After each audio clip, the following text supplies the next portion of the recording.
Hey, what up everybody? This is Stevie Breach coming to you here. Today, WWE tweeted out that today was the anniversary of the first edition of the main event back in 1988 on February 5th. Andre the Giant took on Hulk Hogan for a rematch of the WrestleMania III main event for the WWE Championship. This was held on NBC on, I believe, a Friday night. And this was on primetime television, not like Saturday Night Live where it aired at 11:30 at night after everybody had, gone to sleep. And this was not late night thing. This was NBC putting WWE in a primetime slot, even though it was on a Friday. This was must-see television, and the people came in droves. The Nielsen ratings pulled it as 33 million people watching Hogan versus Andre, as well as Savage versus the Honky Tonk Man in this 1 hour special. Definitely WWE and NBC both cashed in huge.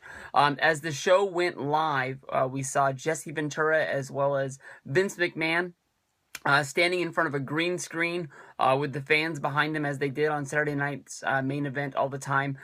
Vince McMahon guaranteeing that this would be the largest at-home wrestling attendance watching a live event. I don't know how they knew that this was going to pull such a number. Maybe they just knew that back in 1988, with not that many television channels and not that many people on cable, everyone was going to be watching this.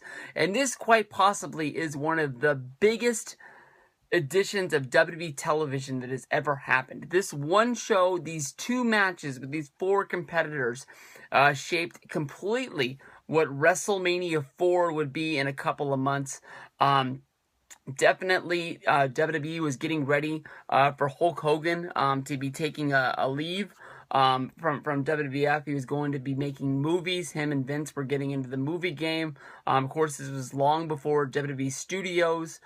This was, of course, for the movie No Holds Barred, where Hulk Hogan would go up against Zeus. I don't think that they made a lot of money with this, because it didn't really launch Hulk Hogan's acting career the way that they thought it was going to do, and WWF didn't do another movie for years after this fact. So now when you look back at No Holds Barred, it sort of looked as it was a joke. But basically, the way this was all going to pan out is that basically Hogan was going to drop the belt to Andre. Andre was going to give the belt to Ted DiBiase, which was going to set up them saying that Jack Tunney said that the belt can't just be handed over, so there was going to be a tournament at WrestleMania IV, which was going to happen, where Ted DiBiase was actually going to win the title outright, more than likely still by cheating with help from Andre, but Ted DiBiase would be the rightful WWE champion, probably until WrestleMania V, when Hogan would return from making his movie and be ready to be a full-time wrestler yet once again.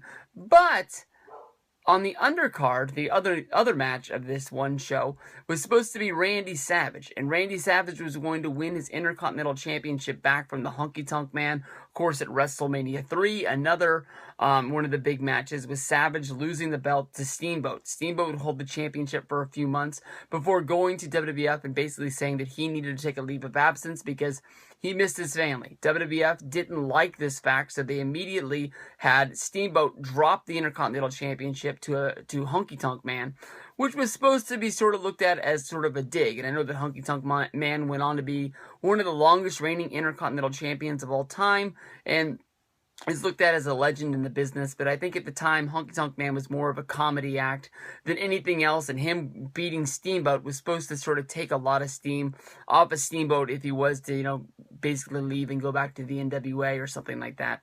So, when WWF went to Honky Tonk Man and said, "You're going to lose the championship tonight," Honky Tonk Man said no. There was not a lot of build-up to this one match, and basically, if Honky Tonk Man lost the match to Savage, he didn't have anywhere to go. You can sort of look at Honky Tonk Man like he was a dick, but, he was correct. And I think that maybe WWF sort of saw that he was in the right, because they didn't fire him. I mean, they instantly could have just, told him to drop the belt, or they could have fired him and then stripped him and then put the belt on Savage after all. So after they promised Savage he was going to win the Intercontinental Championship, they were in hot water because Savage was upset that this guy wouldn't do the job for him. So basically they went to Savage and told him that he was going to be the man that was going to win the WrestleMania 5.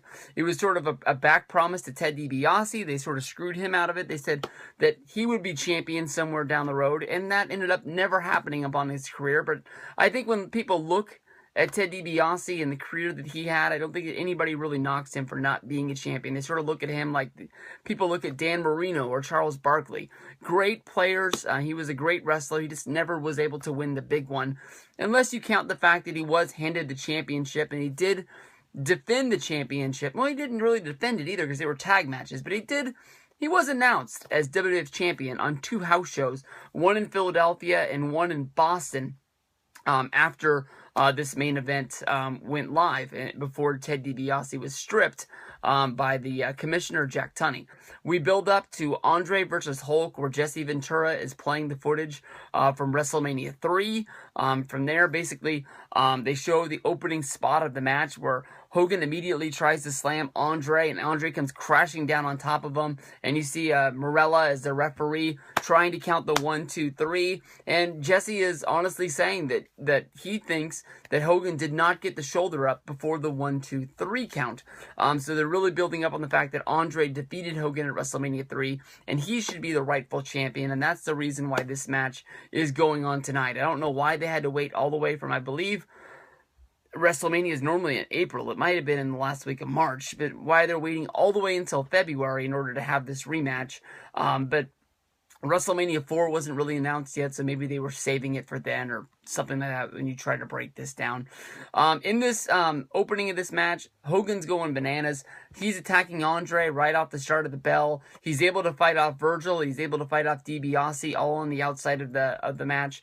But after a while, it just comes to the point where it's just too much for him to handle, and Andre takes advantage of the match.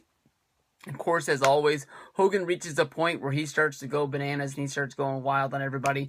And then Andre has DiBiase and Virgil interfere again. Andre comes up from behind. He grabs Hogan by those little blonde things on the back of his head that he calls hair, and just gives him one headbutt, where Hogan falls to the floor. Andre falls on top of him, and there's a 1, and then there's a clear-cut Hogan putting his shoulder up out of the pin, and the referee still counts 2, and then still counts 3. Andre the Giant is named the winner. He's given the championship. Hogan's going bananas, trying to find out what the referee is, how he didn't see his shoulder. He can't believe that he lost. He's not really crying like he did at WrestleMania 6 when he lost to the Ultimate Warrior 2 years later, which was supposed to be like the passing of the torch. But after all of that, I mean, after all the crying and things like that, Hogan still got himself over because the camera was on him as he went to the back instead of being on Ultimate Warrior inside of the ring.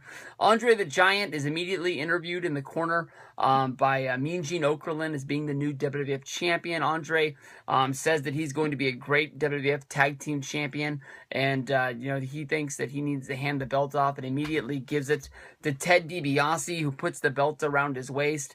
At this moment, there's sort of confusion inside the ring in the background, where you see there's 2 referees with Earl Hebner and Dave Hebner, both twins. This was Earl Hebner coming into the WWF, and they're playing up on the fact that they look immediately alike.